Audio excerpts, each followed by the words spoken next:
नमस्कार, मैं हूँ राजेश रमन और आज के लेक्चर में हम लोग एम.एन. रॉय के बारे में जानेंगे। तो उस लेक्चर से पहले मैं एक संक्षिप्त सार देना प्रारंभ किया हूँ। तो आज एम.एन. रॉय टॉपिक है हमारा। तो आज एम.एन. रॉय के बारे में संक्षिप्त सार कुछ इस प्रकार है। बंगाल की धरती तो यूँ तो विभूतियों की धरती रही है, उसमें एम.एन. रॉय एक चमकते सितारे की तरह अलग दिखते हैं। तो आइए एम.एन. रॉय के बारे में थोड़ा बहुत इस वीडियो के माध्यम से हम जानते हैं। इनका जन्म 6 फरवरी 1886 ईस्वी को हुआ था। प्रारंभिक नाम नरेंद्रनाथ भट्टाचार्य था। जीवन के 3 चरण थे इनके: क्रांतिकारी राष्ट्रवादी, कट्टर मार्क्सवादी और नव मानवतावादी। इस तरह से हमने कई लोगों के जीवन के 3 चरण देखे हैं। उनमें परिवर्तन हुआ, परिवर्तन के बाद फिर उन्होंने कुछ नया चीज़ स्वीकार किया। बस उसी तरह एम.एन. रॉय ने भी सबसे पहले ये क्रांतिकारी राष्ट्रवादी हुए, जिसमें हावड़ा षड्यंत्र, कानपुर षड्यंत्र आदि में पार्टिसिपेट किया। उसके बाद इन्होंने समाजवाद को पढ़ा और समाजवाद को पढ़ने के उपरांत इनको लगा कि नहीं, मार्क्सवाद सही है। फिर मार्क्सवाद को अपना लिया और उसके पीछे भागने लगे।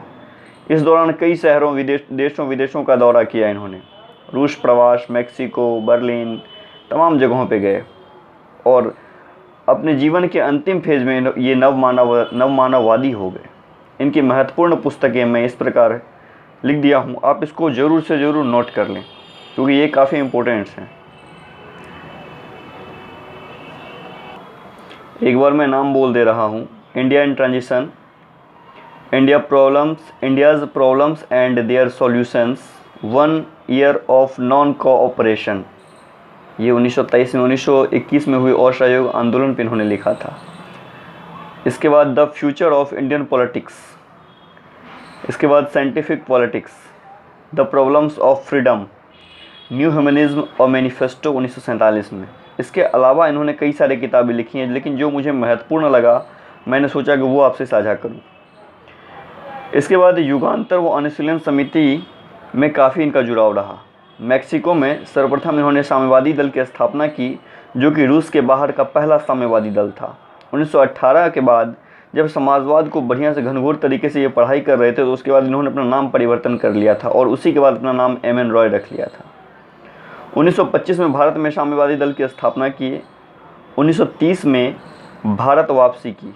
क्यों? क्योंकि 1929 में कम्युनिस्ट इंटरनेशनल से इनको बाहर निकाल दिया गया था। वो कारण, अब जो कारण था इनका निकलने का, वो कारण लेक्चर में बताऊंगा। उसके बाद भारत आए और उसके बाद कानपुर षड्यंत्र में पार्टिसिपेट किए। परिणाम स्वरूप 6 वर्ष का जेल हो गया। अब यहीं से इनकी राजनीतिक करियर की शुरुआत होती है। गांधी व नेहरू जी के कठोर आलोचक थे ये। 1936 में भारतीय राजनीति में प्रवेश किए और 37 में इंडिपेंडेंट इंडिया साप्ताहिक पत्रिका प्रारंभ किया इन्होंने।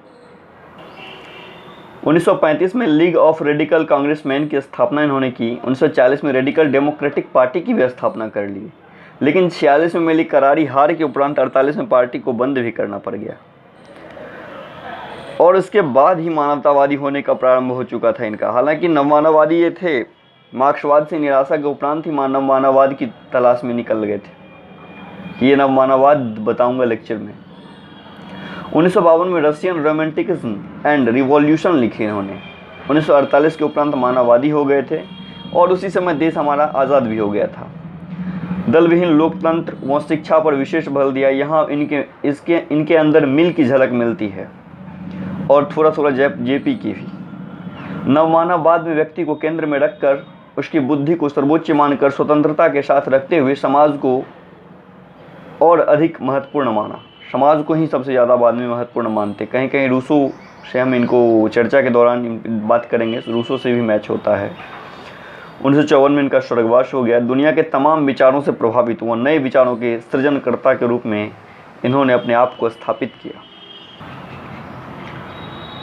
आप लोग इस चैनल को सब्सक्राइब करें क्योंकि आने वाले समय में विभिन्न प्रतियोगी परीक्षाओं के साथ साथ राजनीति विज्ञान विशेषकर के अलावा जीवन दर्शन से जुड़ी तमाम बिंदुओं पर हम चर्चा करेंगे। वीडियो की क्वालिटी अभी अच्छी नहीं मिलेगी आपको क्योंकि उपयुक्त साधन का अभाव है, जो समय के साथ पूरा कर लिया जाएगा। उसके उपरांत आपको अच्छी वीडियो उपलब्ध होएगी। तो आइए हम लोग मिलते हैं लेक्चर के दौरान। धन्यवाद।